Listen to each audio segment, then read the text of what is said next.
Pensar un poco menos desde solamente Bogotá y vamos a intentar pensar en qué pasa en distintos municipios del país. En ese sentido, les agradezco muchísimo, por favor, que en el chat me cuenten desde qué municipios están, si están en municipios en Boyacá, en Cundinamarca, en los llanos, en la costa pacífica o en cualquier otro lugar, que por favor me cuenten en qué municipios están.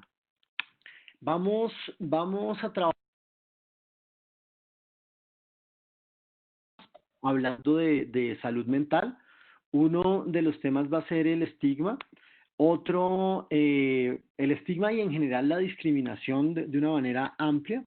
Otro va a ser el de los riesgos de salud mental que tenemos nosotros quienes trabajamos en salud mental en este momento de la emergencia que tenemos, de la epidemia que tenemos.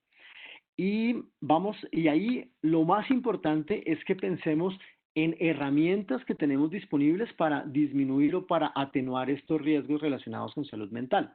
Y finalmente, yo les voy a proponer para sus municipios hacer un ejercicio de prospectiva y anticipación estratégica. O sea, pensarnos no solo en lo que está pasando ahorita, ni solamente en lo que ya pasó, sino pensarnos también en lo que nos puede pasar en distintos escenarios y en cómo poder anticiparnos. Y yo voy a dejar algunos momentos para hacer preguntas. Les propongo que hagamos al final la mayoría de las preguntas, pero que si hay alguna pregunta antes, valdría la pena también como participar con las preguntas para integrarlas a la charla. Entonces, eh, entonces, por favor, cuéntenme desde qué municipios están en este momento, nos están escuchando. Démosle como unos segundos, cerca de un minuto para que ustedes nos cuenten desde qué municipios están distintos a Bogotá.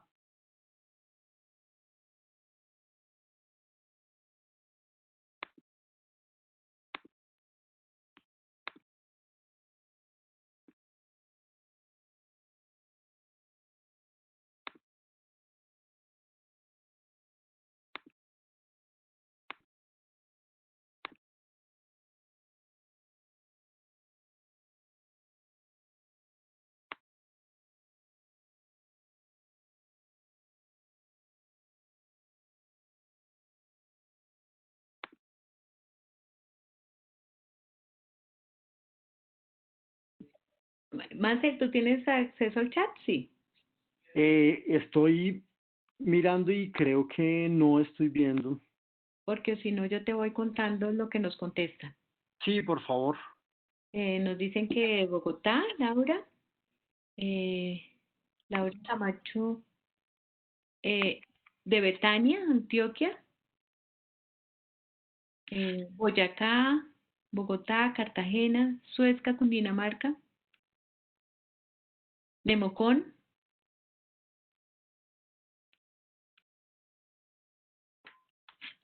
Ibagué,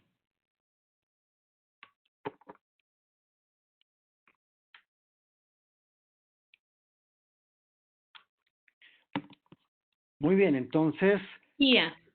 ¿de Bueno, dónde? De Chía, acá cerquita, ¿no? Chía, Ibagué, Suezca, Cartagena, Boyacá, Bogotá, eh, de Bogotá. Bogotá, Antioquia, de Betania, Antioquia. Muy bien, entonces vamos, bueno, como hay varias personas en Bogotá, vamos a pensarnos también, no solo como la gran Bogotá, sino vamos a pensarnos desde las localidades. Comencemos por decir lo siguiente. Nosotros tenemos un estigma grande en el mundo con las personas que se enferman. Y eso cada vez que hay una epidemia lo vivimos de una manera muy fuerte. Cuando teníamos la epidemia, cuando estaba comenzando la epidemia que se convierte en pandemia de VIH, tuvimos un estigma gigantesco. Yo viví muy de cerca el estigma relacionado con H1N1 para los trabajadores de la salud, por ejemplo. El estigma hace poco con Zika y microcefalia.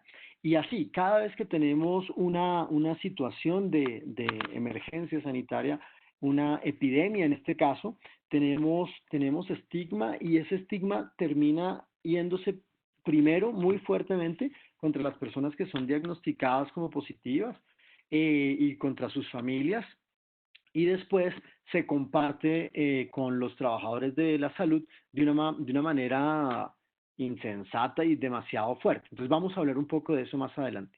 Vamos a hablar de riesgos reales que tenemos nosotros como trabajadores de salud, que estamos al frente, que estamos en la línea de atención, en la primera línea de atención, y vamos a hablar de las herramientas para poder atenuarlos, de algunas herramientas, hay muchas, pero yo les quiero contar 5 o 6 de las que mejor funcionan. Y finalmente hacemos un ejercicio adicional de prospectiva y anticipación estratégica y ya miraremos eso de qué se trata. Comencemos a hablar contra la discriminación y el estigma. Hay una primera cosa que a veces se nos olvida y es quizás y es con toda seguridad una de las más importantes de las que hay que hablar y es el autoestigma. Muchas veces quienes hacemos algún comportamiento estigmatizante contra los trabajadores de salud somos los propios trabajadores de salud y muchas veces incluso comenzamos nosotros con nosotros mismos. Y eso es lo primero que hay que aprender a desmontar. Por ejemplo, es muy común que en este momento estemos pasando algunos por el síndrome del impostor. Entonces, a nosotros como trabajadores de salud nos pasa que nos llaman y nos dicen, mi familiar quedó diagnosticado como positivo, ¿yo qué hago?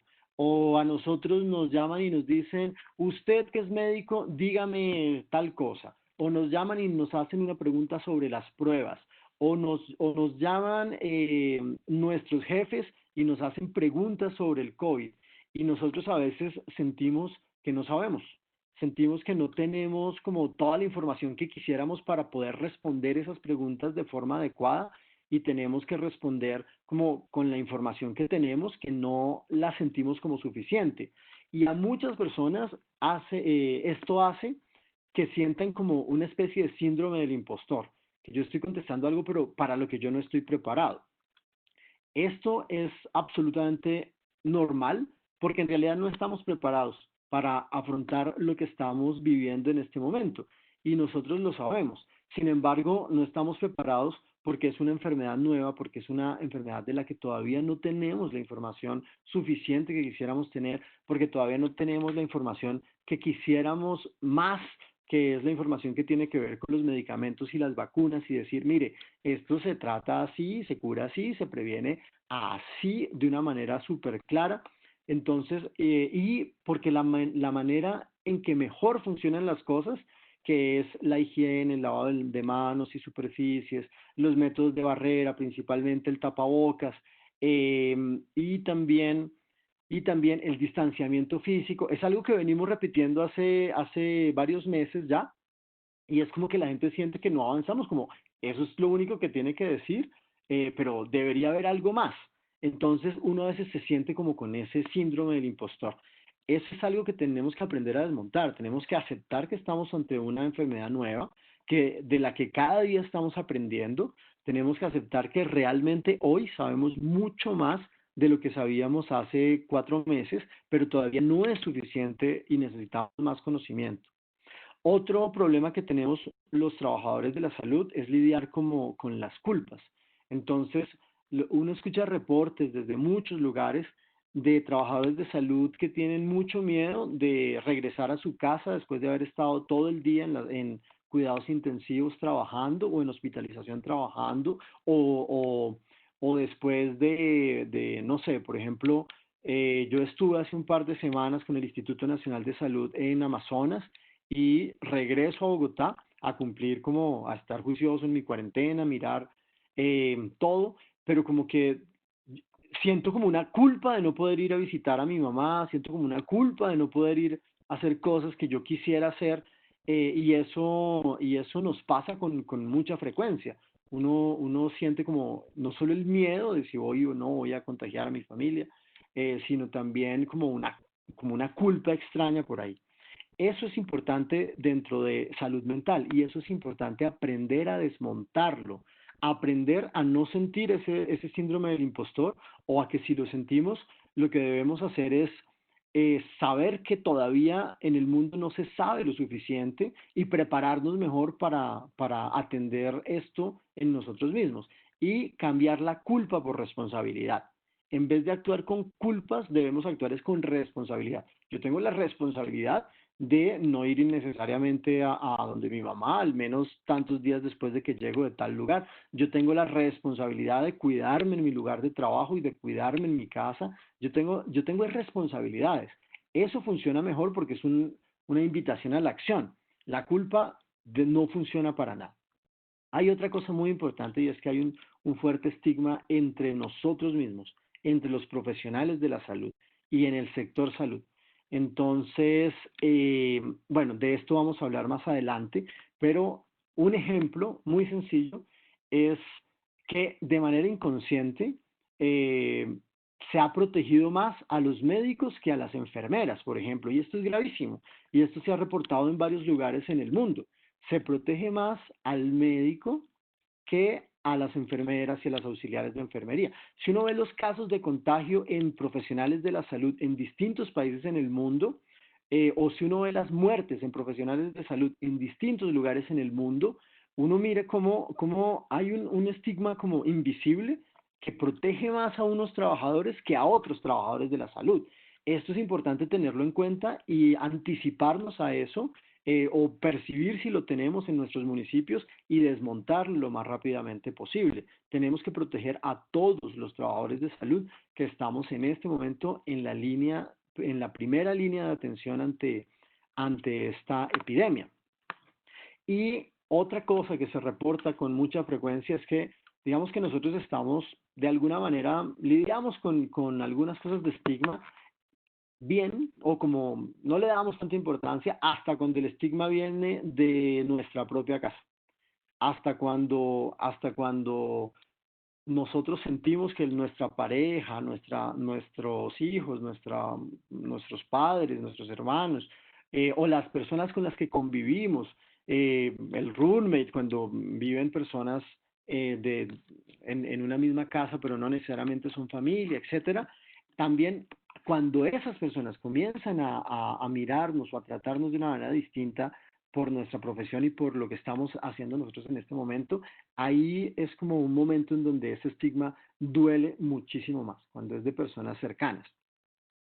Hay otra cosa que es importante tener en cuenta y es que nosotros vamos a tener que hacer frente y ya estamos haciendo frente con la frustración y el desconsuelo de los pacientes y de los familiares.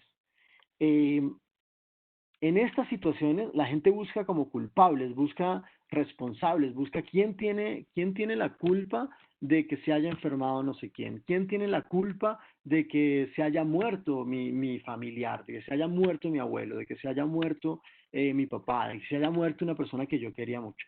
Y la culpa para las familias muchas veces se deposita en nosotros, en los trabajadores de salud. Y eso es algo que tenemos que saber, que tenemos que no aceptar en el sentido de aceptarlo como si estuviera bien, pero que tenemos que reconocerlo y anticiparnos ante eso.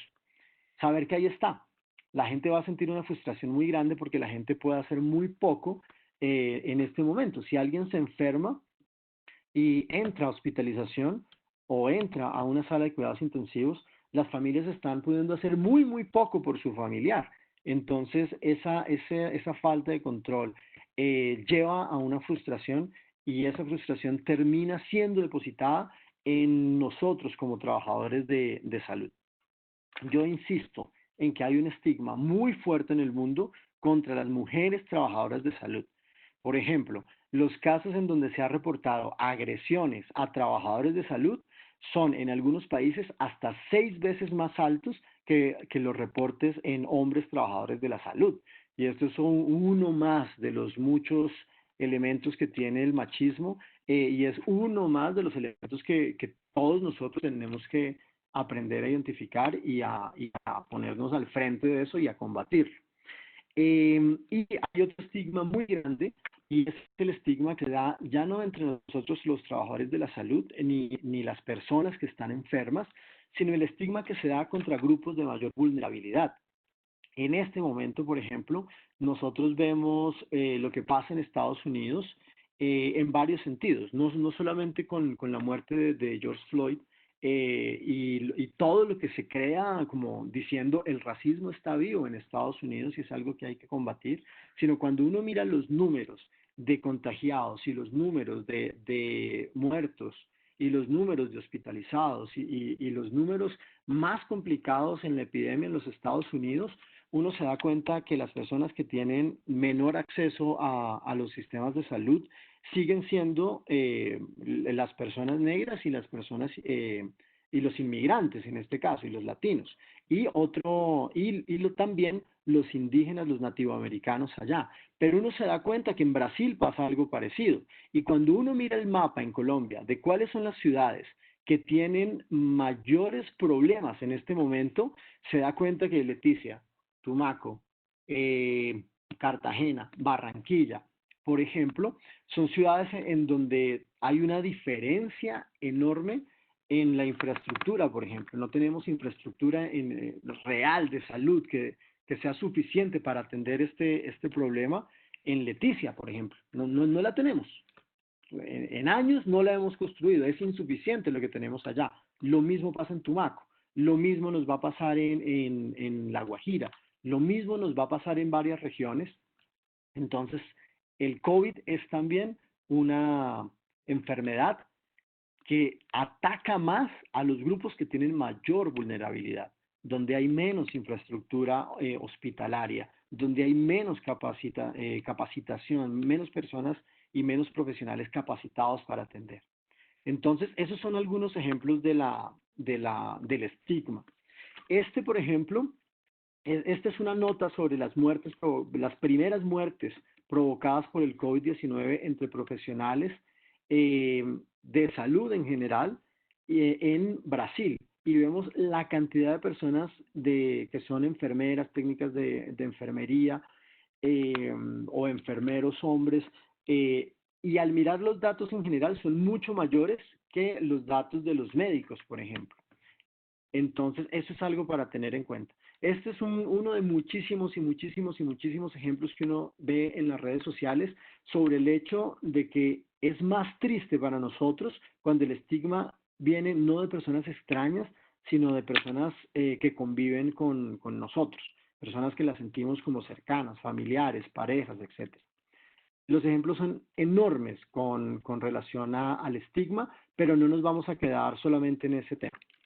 Vamos a hablar también de unos temas, la segunda parte es hablar de unos temas que hemos identificado como riesgos de salud mental en nosotros, los trabajadores de salud, en todo lado, en varios países y en varias ciudades, en muchos municipios, como Guayaquil, como Nueva York, como Sao Paulo, como Manaos, como Leticia, en varios lugares en donde se han presentado muchas muertes al mismo tiempo, por ejemplo, o en donde el sistema de salud ha estado o ha colapsado o ha estado a punto de colapsar en algún momento. Entonces, ¿cuáles son esos riesgos que están claramente identificados en la literatura? Uno es el estigma y el autoestigma del que ya hablábamos, y yo repito, hay que ponerle mucha atención al autoestigma. Otro es el sentimiento de angustia, y cada vez más el sentimiento de depresión. Estas son cosas con las que nos vamos a quedar, estas son cosas con las que nos deberíamos preparar, porque sabemos que dentro de unos meses, cuando los casos estén relativamente controlados, pues vamos a tener un montón de problemas de este tipo en salud mental en nuestros trabajadores de la salud y en la población en general. Tenemos también muchos casos de estrés postraumático, aumento en la conducta suicida en trabajadores de la salud, tanto en ideación como en intento, como en suicidio consumado. Tenemos una cosa muy complicada que es la fatiga. Tenemos síndrome de Burnout y tenemos también como fatiga de la compasión y tenemos fatiga, un gran cansancio en nuestros trabajadores. El consumo de alcohol y sustancias psicoactivas, especialmente el consumo de cigarrillo en los trabajadores de salud ha aumentado. Eso es algo para tener nosotros en cuenta en nuestros municipios. La irritabilidad el balance de una desproporción entre el aporte que le damos a la sociedad y lo que recibimos de la sociedad, especialmente cuando todavía hay trabajadores de salud a los que no se les paga hace tantos meses, en fin. Entonces, eso es importante tenerlo en cuenta también. Es muy complicado el manejo de cadáveres. Nosotros trabajando en salud estamos relativamente acostumbrados con el manejo de cadáveres, pero cuando los cadáveres se apilan, ayer una persona en Ecuador con la que hablaba me decía, es que aquí hubo un momento en donde los cadáveres los apilábamos como si fueran sacos de café. Ahí hay algo que comienza a afectarnos desde el punto de vista de nuestra psicología y de nuestras propias preguntas sobre la muerte. También cuando nosotros tenemos que tomar decisiones sobre a quién dejamos conectado y a quién no podemos, o a quién podemos atender y a quién no podemos atender, es muy complicado desde el punto de vista no solo ético, sino desde el punto de vista de las emociones de las personas que a veces tenemos que estar cercanos de ese tipo de decisiones.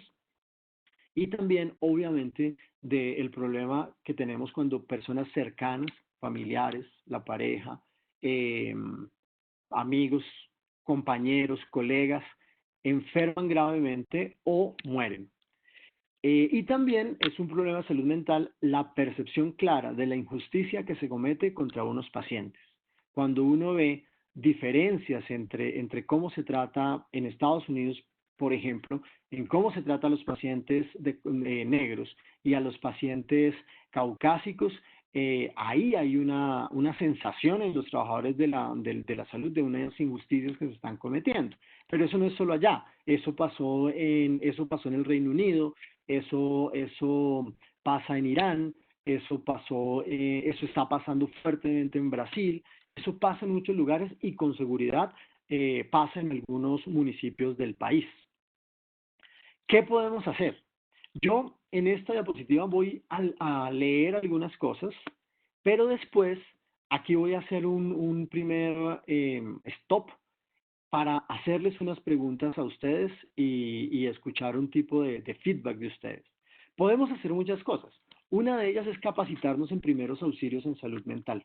Es increíble la poca capacitación que tenemos nosotros los trabajadores de salud en temas relacionados con salud mental, incluyéndonos a los psicólogos, incluyendo a quienes se supone que trabajamos directamente con salud mental, psicólogos, psiquiatras, psicoanalistas, terapeutas de diversos tipos, médicos tradicionales, chamanes, incluso entre nosotros, entre los que atendemos desde el punto de vista de salud mental, en realidad la capacitación que hemos tenido en primeros auxilios, en terapia breve, en terapia en crisis, en cosas así, es muy poca, es muy, muy poca. Otra que es muy importante y de esta ampliaremos la conversación con ustedes es el apoyo social y especialmente el apoyo social de pares. Otra es, pues sí o sí, nos ayuda a tener los elementos de protección personal y bioseguridad. Entonces, eso es muy importante para nosotros. Obviamente estamos más inseguros en ambientes en donde no tenemos los tapabocas suficientes, no tenemos las máscaras, no tenemos la protección adecuada para atender lo que estamos atendiendo y eso se presenta desafortunadamente en varios municipios del país.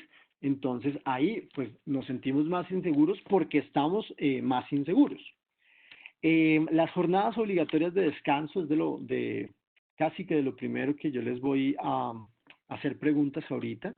Nosotros, por ejemplo, yo llegando de Leticia, me doy cuenta que las personas que atienden en Leticia la emergencia son pocas para lo que tienen que atender, no son suficientes, deberían haber más, y algunas de ellas están ahí. O sea, nosotros nos quedábamos trabajando hasta las 10 de la noche de un sábado y un domingo, y ahí habían personas que habían estado trabajando toda la semana a ese ritmo y que en este momento deben seguir trabajando con ese ritmo, y ese ritmo es insostenible. Entonces, nosotros necesitamos identificar momentos para hacer jornadas de descanso semanales y también para tener momentos de descanso durante el día. Bueno, hay una cosa interesante, un fenómeno interesante que pasa ahora con la salud mental, igual que pasa con la telemedicina, y es que hay un aumento en las atenciones relacionadas con el COVID que se dan a partir de servicios telefónicos o de servicios virtuales en Internet relacionados con salud mental. Un ejemplo serían los seguros de las tarjetas de crédito. La mayoría o varias de las tarjetas de crédito tienen un seguro y usted puede llamar, hablar y decir cómo se siente, puede pedir citas de nutrición, puede pedir citas de medicina y puede pedir citas de psicología. Y eso está siendo algo interesante para que nosotros lo exploremos. Obviamente, quien tiene un pago digno y una forma de contratación adecuada en el sector salud, pues se sienten mejor y con mejores condiciones para trabajar que quien está vinculado a una cooperativa que se queda con el tanto por ciento, pero además él no gana sino tanto y tiene un riesgo y una exposición enorme y le toca además comprar sus propios elementos de protección personal.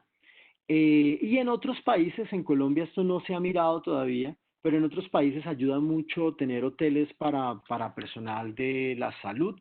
Eso funcionó muy bien en países como Italia, por ejemplo, como Italia y el Reino Unido. Entonces, acá yo quiero hacer una pausa en la presentación para hacerles a ustedes algunas preguntas. Ay, pero no sé cómo poner esto de nuevo. Ay, Marce. dime, ¿ustedes están viendo la presentación o me están viendo a mí? No, estamos viendo la presentación, pero te quería comentar que las personas que quieran contestar pueden alzar la mano y les damos inmediatamente acceso al micrófono. Entonces, Pueden contestar por el chat como ellas prefieran. perfecto. Entonces, la primera consideración que tengo es la siguiente.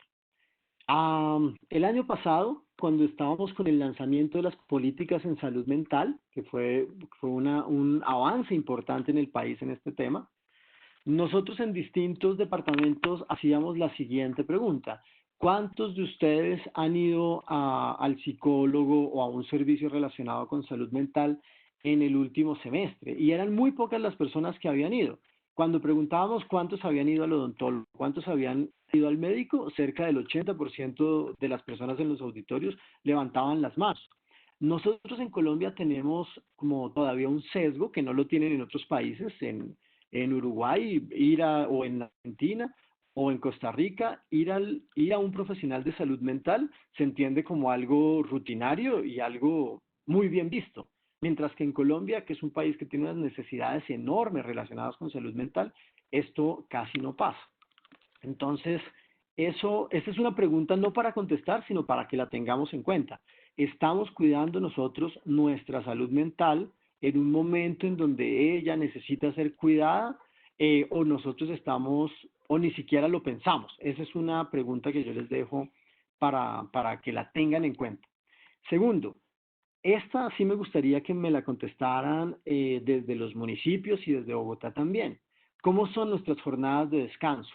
Los que tenemos en algún momento, los que en algún momento hemos tenido personas a cargo, hemos planeado las jornadas de descanso para estas personas.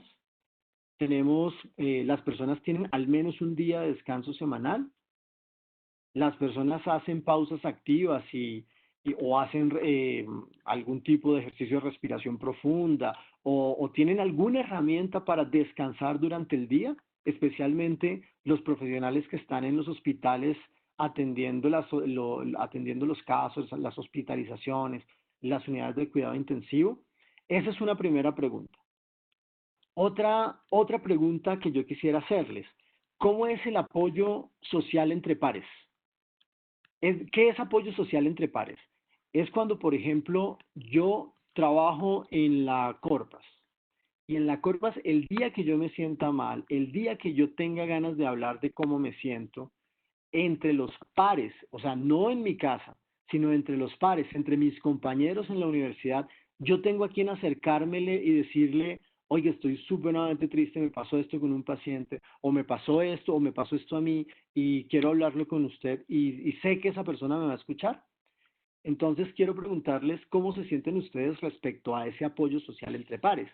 Todos ustedes tienen al menos una persona que saben que no los va a juzgar, que saben que los va a escuchar, que les va a poner atención, que les puede dar un consejo útil en algún momento, o simplemente con quienes ustedes se sentirían cómodas para hablar o no la tienen. Quienes de ustedes no las tengan están en un riesgo, quienes de ustedes no tengan alguien, un par, o sea, otra persona que esté en la misma situación o en una situación similar a la de ustedes y no tengan con quién hablar, tienen mayor riesgo que quienes sí la tienen. Esta misma pregunta va por otro lado. La pregunta también va por, ¿yo soy esa persona para otras personas? Hay algunas personas, algunos pares que trabajan conmigo, que se sienten bien hablando conmigo. Entonces, si usted considera que tiene personas que lo buscan para hablar de sus cosas, eso es algo muy bueno, excepto cuando está desbalanceado. Cuando usted es la persona que le da apoyo social a varios pares, pero no tiene un par en quien confiaría, usted tiene un riesgo adicional. Entonces, las jornadas de descanso son muy importantes. Si ustedes no tienen, o sus equipos de trabajo no tienen jornadas de descanso adecuadas, tienen mayor riesgo de tener problemas de salud mental. Si ustedes no tienen un apoyo social adecuado un apoyo social adecuado entre pares, tienen más riesgo de salud mental. Si nosotros tenemos problemas de autoestigma, si tenemos, por ejemplo, eso del síndrome de no estar preparados para atender lo que estamos atendiendo, el síndrome del impostor, o si nos despertamos y sentimos una culpa por estar trabajando en lo que estamos trabajando, entonces tenemos riesgos adicionales. Ahí a mí me gustaría escucharlos un poco o poder leer un poco sus comentarios sobre esos tres temas. ¿Cómo estamos en los municipios en cuanto a las jornadas de descanso, en cuanto al apoyo social entre pares y en cuanto al estigma, el autoestigma y la sensación de culpa?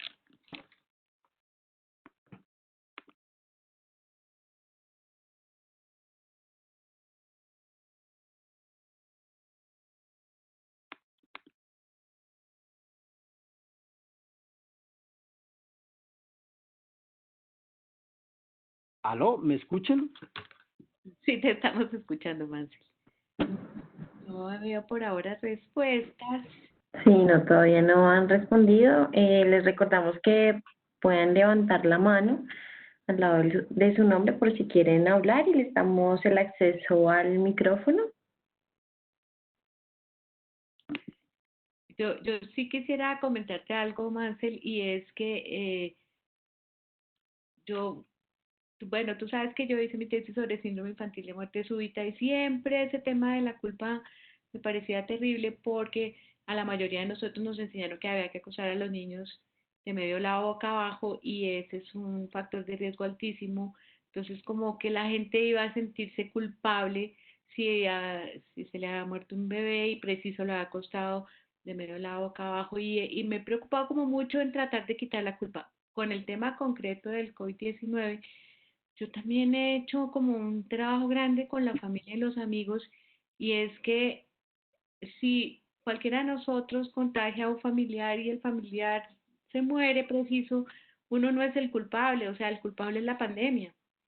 Sí, exacto. Es que estamos viviendo una pandemia, algo realmente muy difícil, muy nefasto.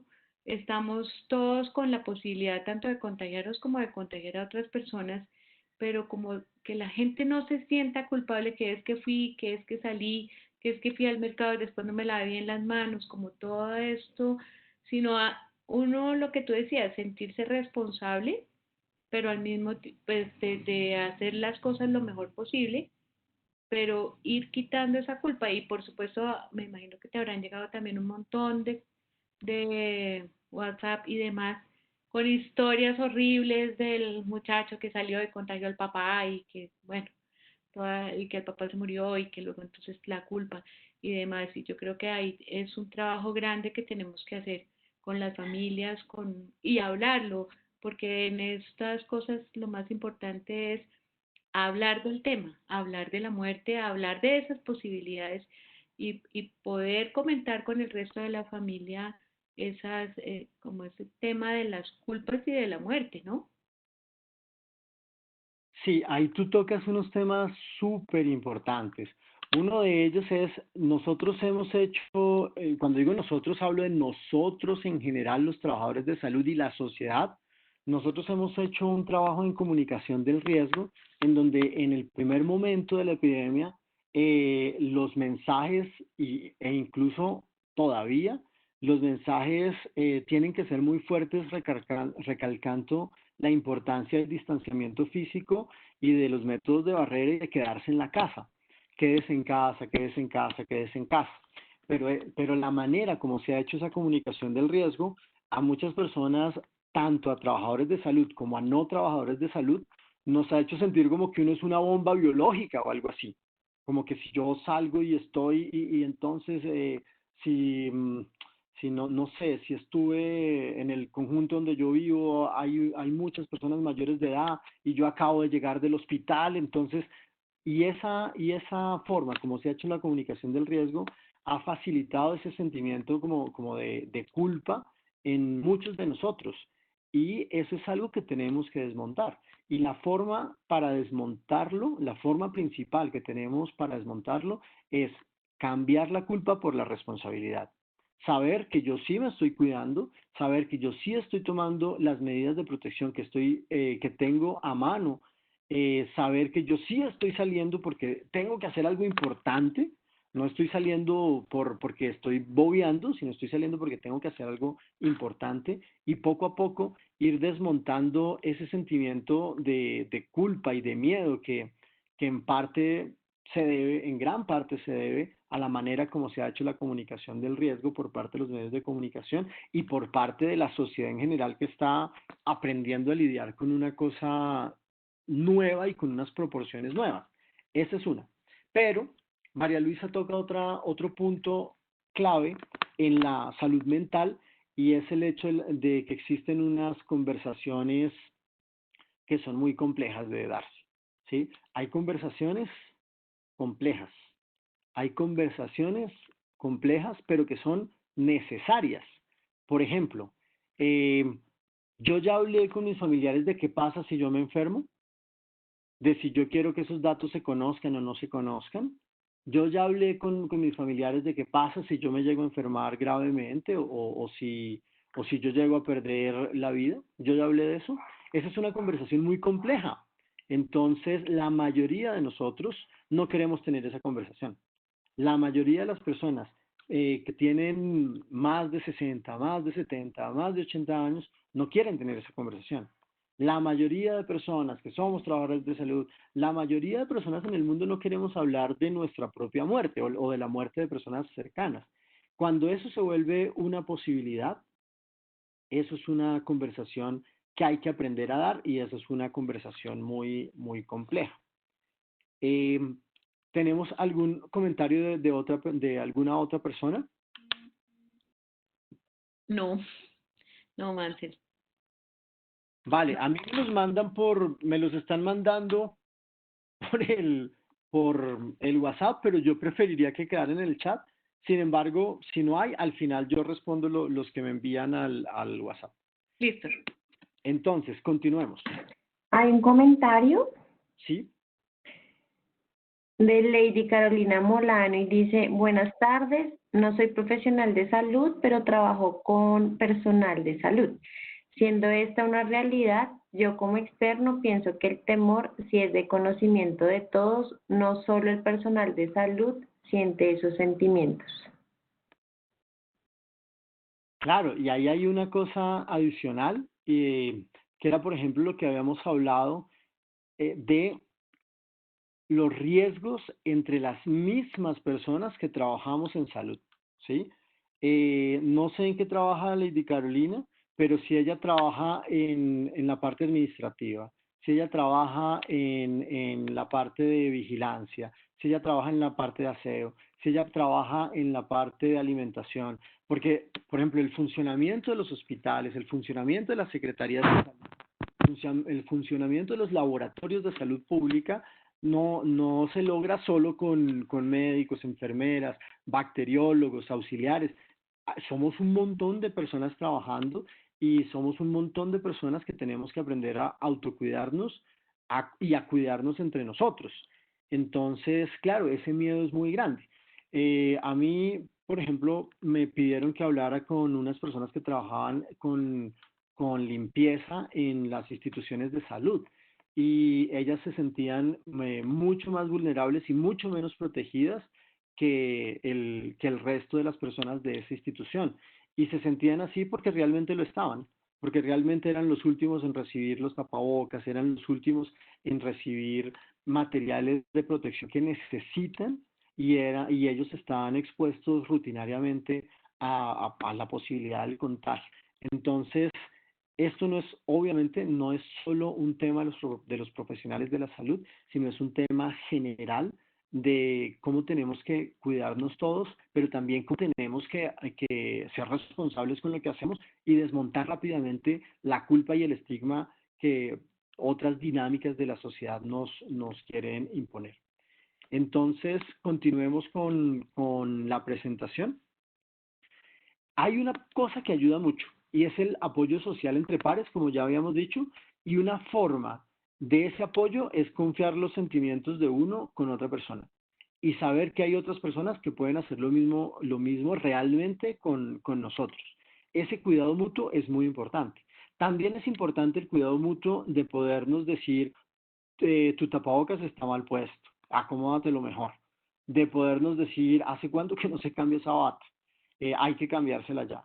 De podernos decir, mire lo que salió mire este procedimiento, cómo se está haciendo y el aprendizaje de manera conjunta, que nos enseñemos entre nosotros algunas cosas. Eso es parte del apoyo social entre pares. Algunos países han establecido unas especies de duplas en donde una persona siempre está pendiente de otra persona y esa otra persona está pendiente de uno. Entonces, si la persona está triste, tanto si la persona se siente triste como si la persona no tiene bien puesto el elemento de protección personal. O sea, el cuidado es el cuidado completo. Y eso es muy importante. Saber que en este momento o sea, siempre es un buen momento, pero este es un momento excelente para aprender distintas formas de cuidar al otro y de dejar que el otro me cuide a mí. Eso es bien importante. Yo insisto en las jornadas de descanso. En muchos de nuestros municipios tenemos la dificultad de tener grupos de trabajo muy pequeños y una exigencia enorme y necesitamos establecer nuestras jornadas de descanso semanales y nuestros momentos de descanso durante el día. De nuevo, la diferencia entre la culpa y la responsabilidad. Eh, la desactivación de la crítica en el sentido de que uno tiene que saber que a uno lo van a criticar. Haga o no haga, y nosotros estamos haciendo, nos van a criticar. Un profesor mío decía, al árbol que le tiran más palos es al árbol que tiene frutos. Entonces, entre más nosotros hacemos, más nos van a criticar. Entonces, eso no nos puede impedir, eso no nos puede bloquear, eso no puede hacer que nosotros dejemos de hacer cosas que consideramos que son importantes y que pueden aportar para ponerle la cara y para hacerle frente a esta epidemia.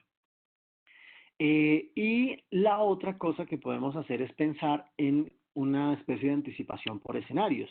Por ejemplo, ¿qué pasa si a mí me da la enfermedad? ¿Qué pasa si a alguien cercano en mi familia le da la enfermedad? ¿Qué pasa si algún compañero mío de trabajo le da la enfermedad? Entonces, si yo me preparo desde antes, si yo tengo una especie de guión o de ruta desde antes sobre qué hacer, va a ser mejor que si eso pasa y yo no he pensado antes al respecto. En ese sentido, no debemos temerle a las conversaciones complejas. Debemos aprender a hacer esas conversaciones, a tener esas conversaciones incluso con nosotros mismos y después irlas expandiendo. Aquí, bueno, hay muchos ejemplos de estudios sobre salud mental y COVID, que son fáciles de buscar. Hay grupos de estudios, de artículos, hay grupos de estudios de publicaciones científicas al respecto, pero esos funcionan siempre y cuando uno encuentre cosas para aplicar. Si se quedan solo en lo teórico, no va a funcionar. Y aquí sí es algo que podemos aplicar. Nosotros podemos leer cómo lo hicieron en otros lugares y mirar cómo lo podemos adaptar en nuestros municipios. Yo suelo hablar de que la guerra es una metáfora desafortunada en este momento. No estamos reclutando talento humano, deberíamos estarlo contratando. Tenemos centros de comando, comando incidente y cosas así, pero no debemos entendernos como un funcionamiento militar. Hablan de economía de guerra y cosas así. Esa metáfora no nos ayuda. Nosotros no necesitamos metáfora. Nosotros tenemos ya la metáfora del cuidado, que es como la mejor metáfora para que hablemos entre los trabajadores de la salud. Ahora, y como para finalizar esta parte, antes de dar unos momentos para las preguntas, quisiera hablarles de prospectiva y anticipación estratégica. ¿Qué es eso? Es eso, bueno, la prospectiva y la anticipación estratégica es el diseño de escenarios para anticiparnos a lo que podría pasar.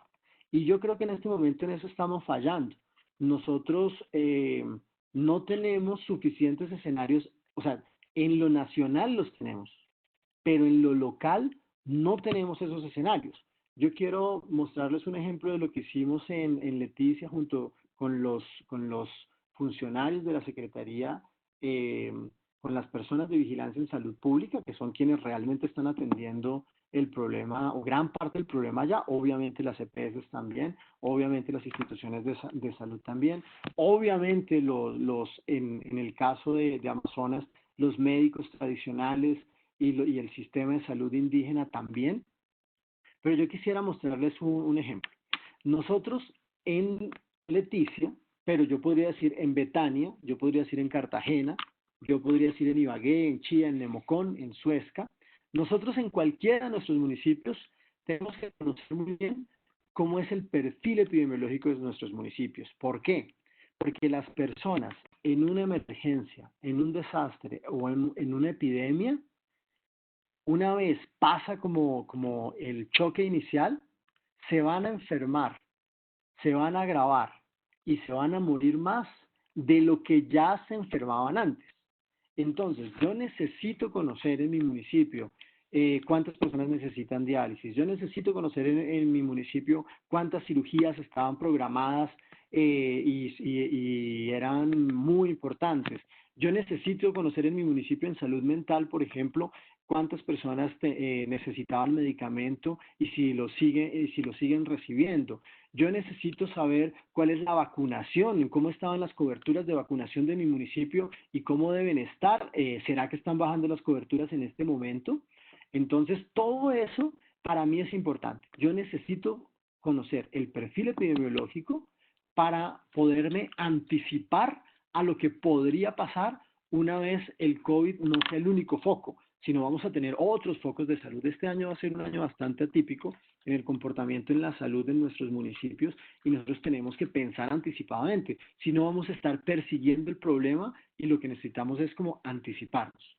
Un ejemplo en Leticia es que en este momento en ese puntico azul, allá abajo en el trapecio amazónico donde está Leticia, nosotros tenemos claramente un foco con varios brotes y varios conglomerados de COVID y tenemos unas tasas de mortalidad muy altas y tenemos unos problemas además interculturales enormes. Tenemos, por ejemplo, la muerte de varios médicos tradicionales y eso es gravísimo, eso es una pérdida muy grande. Tenemos a nuestros vecinos en Brasil que están haciendo las cosas de una manera muy distinta al resto del mundo.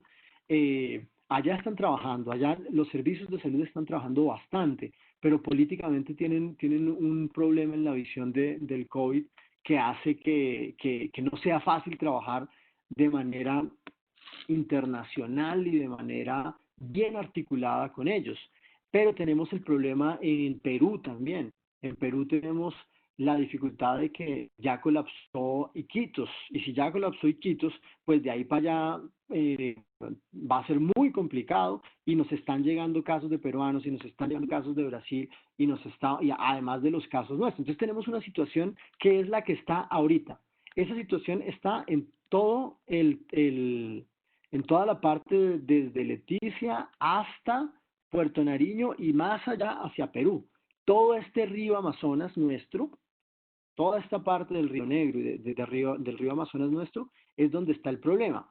Pero es donde está el problema en este minuto. La pregunta es, ¿dónde podría estar el problema dentro de 2 meses o dentro de un mes? Eso es anticipación estratégica, es pensar en qué otros lugares, por ejemplo, toda la parte del Encanto y la Chorrera que va acercándose hacia el Putumayo, va a tener un problema que va a subir desde Perú. Toda la parte de Tarapacá y toda esta parte de todo el río Putumayo, más cercano hacia Brasil, por ahí también vamos a tener otro problema. Toda la parte de arriba, toda la parte donde queda Puerto Caimán, donde queda, por ejemplo, el Apaporis y todo eso, también el problema desde Brasil nos va a comenzar a llegar cada vez más, cada vez más.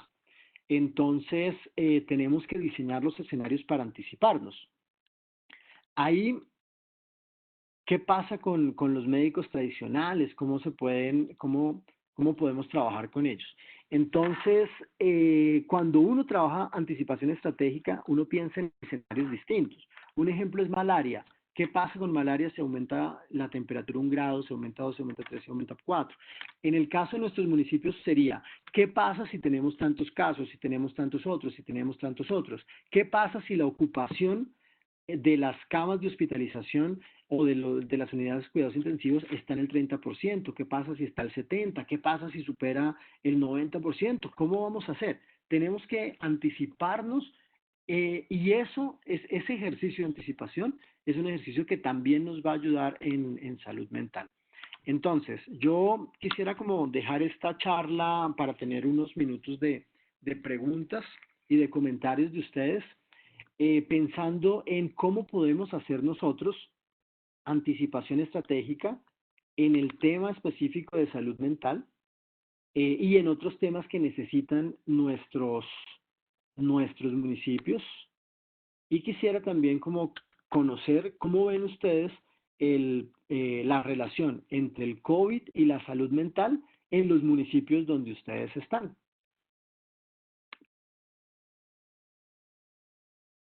Bueno, los invitamos a quedarse en la mano si quieren hacer sus comentarios o si no, para que los hagan por el chat.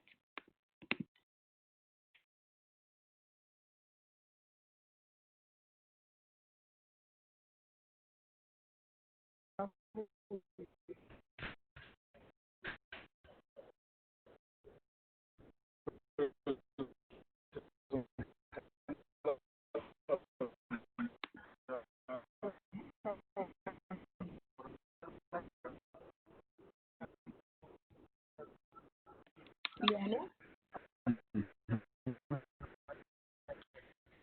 em, ¿tú puedes leer el chat? Marcelo, si quieres, yo te leo. Sí, por favor, no sé por qué está difícil leerlo en Bueno, perfecto. Nos escribe Paula Alejandra, estudiante de la Corpas, que el mundo actualmente se enfrenta a una pandemia sin precedentes que ha obligado a las autoridades de salud a hacer frente con muchas estrategias para incentivar en distintos ámbitos. No obstante, el mal uso de las redes sociales ha contribuido a generar miedo y desconfianza en toda la sociedad, lo cual puede provocar que las personas tiendan a sentir ciertos tipos de reacciones como los son cambios. Ah, y ahí alguien va a hacer un comentario, el doctor Luis Jorge o Julio. Bueno, termino de leer lo que dice Paula Alejandra. No obstante, el mal uso de las redes sociales ha contribuido a generar miedo y desconfianza en toda la sociedad, lo cual puede provocar que las personas tiendan a sentir ciertos tipos de reacciones como lo son los cambios de dinámicas de rutinas y hábitos de las personas, provocando ansiedad, estrés, angustia y depresión en algunas personas. Por eso se hace necesario el apoyo psicológico para los ciudadanos en emergencia. Bueno, muchas gracias a Paula Alejandra. Ahí, con respecto a lo que dice Paula, sí, en este momento es necesario un apoyo psicológico y ese apoyo psicológico se da en distintos niveles. Digamos, el primer apoyo psicológico que yo necesito es el autocuidado. O sea, yo necesito conocerme a mí, conocer qué es lo que me pone triste, qué es lo que me ayuda, y nosotros no somos muy buenos en eso, a nosotros poco o nada se nos ha enseñado al respecto. Eso como que uno lo va aprendiendo por ahí, pero resulta que hay un montón de herramientas que sí ayudan. Lo que pasa es que las herramientas son distintas para cada persona. Por ejemplo, una recomendación que se hace con mucha frecuencia y que está muy bien es la elaboración de rutinas. A la mayoría de personas las rutinas le ayudan mucho, pero hay personas a las que no. Entonces, de hecho, hay muchas personas que de lo que se quejan es exactamente la rutina. Entonces, conocerme a mí y saber esto me ayuda, esto no me ayuda, con qué persona yo puedo hablar si llego a tener esa necesidad de hablar con alguien, cuándo es el mejor momento para hacerlo, es un muy buen primer paso. Ese apoyo psicológico no debe entenderse solamente como el apoyo de los profesionales de psicología o de psiquiatría. Ese apoyo psicológico es el apoyo que uno, es el apoyo social en últimas, es el apoyo que yo le brindo a mi familia, que yo recibo de mi familia, es el apoyo que yo comparto con mis compañeros de trabajo, es el apoyo que yo voy estableciendo en las redes sociales que he establecido durante la vida. Pero hay unos momentos en donde sí es necesario acercarnos sin mayor estigma y sin nada que tenga que ver con sentimientos de culpa ni nada, sino hay momentos en donde yo necesito trabajar con profesionales de esto. Yo me puedo cuidar a mí mismo la boca, por ejemplo, lavarme la boca, usar enjuague, usar seda dental, pero hay momentos, por lo menos 3 momentos al año en donde yo debería ir al odontólogo. Lo mismo pasa con la salud mental. Hay cosas que yo mismo me cuido, pero hay momentos en donde yo necesito, donde todas las personas necesitaríamos como hablar con alguien que sabe más que nosotros y que nos va a escuchar de una manera distinta a como nos escucharía nuestra familia y nuestros amigos. Entonces, de acuerdo con Paula, en donde cuando ella dice que en este momento es necesario un mayor apoyo psicológico para las personas. Y un poco en desacuerdo con lo de las redes sociales en el siguiente sentido. Hay mucha estigmatización de las redes sociales también. Las redes sociales en este momento están haciendo más bien que daño. Imagínense, digamos, no todo el mundo, de hecho, la gran mayoría de personas no manejan mal las redes sociales, las usan de una forma adecuada. Uno está pendiente de los demás, ahora mucho más por las redes sociales que por el teléfono, por ejemplo. Entonces tampoco hay que estigmatizar las redes sociales. Hay que reconocer que ahí hay un problema, que hay gente que las maneja mal, que hay gente que abusa de ellas, que existen las fake news y un montón de cosas. Eso está ahí, eso es verdad. Pero tampoco se trata de hecho, la tecnología es algo que nos está ayudando muchísimo en este momento. Imagínense cómo sería difícil lidiar con los temas de salud mental si no estuvieran en este momento, si no tuviéramos disponibles las redes sociales. ¿Mm?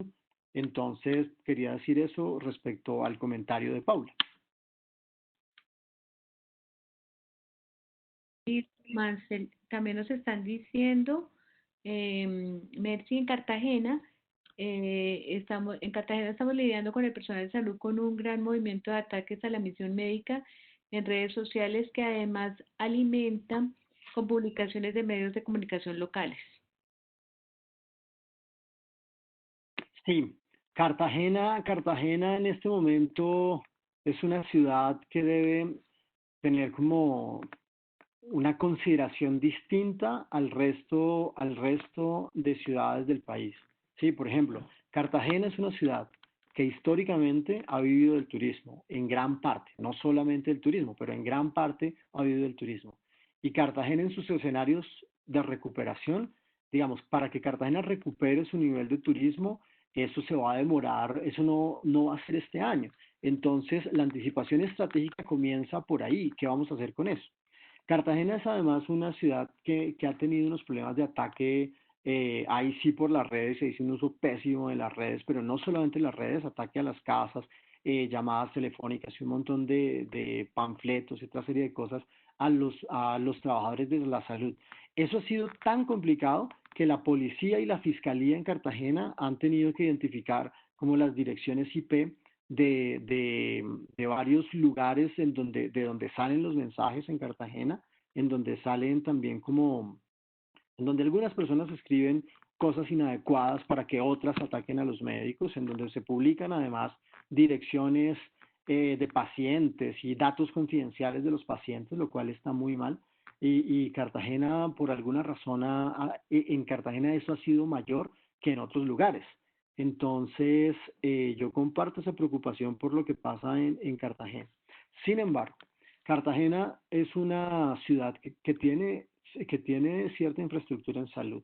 Cartagena es una ciudad que tiene infraestructura en educación, que tiene universidades, que tiene colegios, que tiene una gran capacidad de reacción también. En Cartagena hay profesionales de salud, en Cartagena hay gente con experiencia, en Cartagena hay epidemiólogos, salubristas, psicólogos, hay laboratorio. Cartagena tiene herramientas para, para salir adelante con la ayuda pues del resto de Colombia, digamos.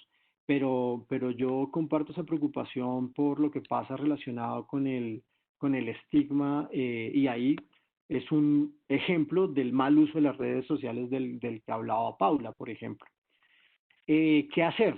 Hombre, digamos, ahí hay que hacer millones de cosas, pero desde salud mental lo que mejor va a funcionar es el apoyo social entre pares y entre no pares. Es volver a recuperar las formas de tejido social para poder trabajar en la atención de estos problemas. Y lo otro que pasa en Cartagena es que Cartagena es un buen ejemplo de las poblaciones vulnerables. Para nadie es un secreto que en Cartagena, o sea, en toda Colombia la desigualdad es muy grande, pero en Cartagena tú ves todavía una desigualdad relacionada con lo racial y no solo con lo económico. Tú ves también como unas diferencias entre unos barrios y otros barrios. Y si al comienzo, como pasó en Bogotá, al comienzo Bogotá tenía un problema de COVID relacionado, por ejemplo, con las personas que regresaban de viaje de otros países o de otras ciudades, pero principalmente de otros países. En este momento ya no es así en Bogotá. En este momento el problema principal está en algunas localidades, como la localidad de Kennedy, que históricamente han tenido unos procesos más graves de exclusión y que tienen gran cantidad de población vulnerable. En Cartagena tenemos que atender nuestra población vulnerable porque si no el problema se va a demorar más en ser solucionado allá. De Cartagena podríamos hablar como muchísimo y podríamos analizar, especialmente escuchando a las personas que viven en Cartagena que conocen mucho más lo que pasa allá que las personas que lo vemos desde Bogotá y que solo vamos a veces o que solo escuchamos las noticias.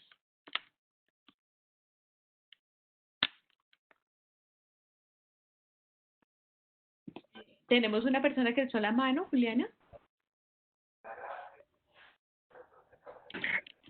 Sí, así es. Cindy Lorena, ya tienes prendido el micrófono. Listo, ¿me escuchan ahí? Sí, Cindy Lorena, ¿desde qué departamento o desde dónde estás tú? Estoy llamando desde Valparaíso, Antioquia. Soy parte del equipo de respuesta inmediata, soy enfermera profesional. Te escuchamos. Sí, un poco comentar con el tema de el manejo de estigmatismo, digamos, que surge acá. Igual tenemos un hospital muy pequeño, básico, pero aún así contamos con profesionales que también descubren, digamos, esta situación por ser un pueblo tan pequeño y que también presenta dificultad, digamos, en el caso de profesionales que vienen de afuera. No sé si me están escuchando por lo que acá el internet o por momentos. Sí, te escuchamos. Sí. Entonces, también se nos presenta la dificultad por lo que tenemos movilidad, digamos, de profesionales que vienen ya sea de la ciudad de Medellín o de alguno de los municipios cercanos. Y por otro lado, también, digamos, una de las características que estamos viendo la importancia también de la atención psicosocial, o sea, en el equipo de respuesta inmediata contamos con una psicóloga por la población con discapacidad. O sea, son chicos que, digamos, han permanecido en una estabilidad en temas de enfermedades crónicas, sea presión arterial, sea diabetes, y que actualmente se encuentran descompensados por el tema de la cuarentena, porque han tenido que dejar sus actividades cotidianas y esto ha afectado no solamente, digamos, a la persona con discapacidad, sino también, digamos, a su entorno. Acá estamos trabajando muy fuertemente también el tema del maltrato familiar, que digamos es algo bastante complejo que por el tema de la cuarentena también se ha visto, aún siendo una población tan pequeña. Entonces sí me parece como muy importante desde nuestro punto de vista, o sea, como profesionales de salud, eh, no solo por nosotros mismos, sino por la población que también atendemos, como la importancia de darle, como usted decía al inicio, o sea, no es simplemente que si vas al odontólogo, si vas al médico general, pero el tema de psicosocial, como que no, esto no es necesario, no es tan importante, y no es así, porque sí puede desencadenar, digamos, otras circunstancias muy dañinas, no solo en la persona, sino también en el entorno. Ahí tú tocas muchos temas importantes, Cindy Lorena. Yo voy a hablar de brevemente algunos de ellos. Uno es el de la discapacidad. Sí, nosotros, por ejemplo, hemos identificado en muchísimos lugares, incluso en Colombia, pero en Italia, en Estados Unidos, en Brasil, en España, incluso en Corea del Sur, que el tema de la discapacidad es un tema que aumenta enormemente los riesgos de tener complicaciones o de morir en el COVID. Cuando uno va y mira los registros de los hogares de bienestar del anciano, de los ancianatos, pues dependiendo el nombre, ahí se llaman de manera distinta en distintos lugares, uno se da cuenta que tienen muchas más veces, pues depende del lugar, tiene más veces, tiene un riesgo mucho mayor de morir o de tener complicaciones las personas, los mayores que tienen además discapacidad. Entonces, el tema de la discapacidad que está metido dentro del tema de las poblaciones vulnerables es un tema al que nosotros deberíamos ponerle atención en nuestros municipios. O sea, siempre hemos tenido que ponerle atención, pero en este momento tenemos unas razones adicionales para ponerle atención. Entonces, ese es un primer tema muy importante que tú tratas tú. Otro es el tema de, pues yo no sé cómo decirlo técnicamente, pero estamos reventados, ¿no? En muchos municipios pequeños, en donde tenemos pocos profesionales en salud y cada vez más trabajo y más trabajo y más trabajo y más trabajo, estamos reventados, ¿sí? Entonces, ahí, en este momento, en donde más necesidad tenemos, es también el momento en donde más debemos plantearnos lo de las jornadas de descanso en los equipos de trabajo. ¿Cómo hacemos, cómo rotamos los equipos para que las personas tengan por lo menos un día dedicado a ellas mismas y que se lo dediquen a dormir o a estar con su familia o a ir al banco o a lo que decidan? Pero ¿cómo organizamos esas jornadas de descanso semanales? Y también cómo hacemos para ayudarles a tener esos momentos de descanso durante el día en medio de la emergencia. Eso es muy importante. Y una de las respuestas también sigue siendo el apoyo entre pares. ¿Cómo nos organizamos nosotros? Cuando nunca hemos tenido una capacitación real en apoyo social, ni siquiera los que trabajamos en los ERIs o los que hemos trabajado en los equipos de respuesta inmediata o en distintos grupos llamados de distintas maneras, pero que somos los que salimos a hacer como atender los primeros contactos nosotros hemos tenido muchas capacitaciones, pero muy poco en salud mental. Este es un momento para replantearnos eso y para aprender a cómo apoyar a las personas de nuestro equipo y a cómo aceptar la ayuda a cómo identificar cuando uno necesita ayuda y poderla pedir. Eso es como lo que yo comentaría con respecto a lo que habló Cindy Lorena.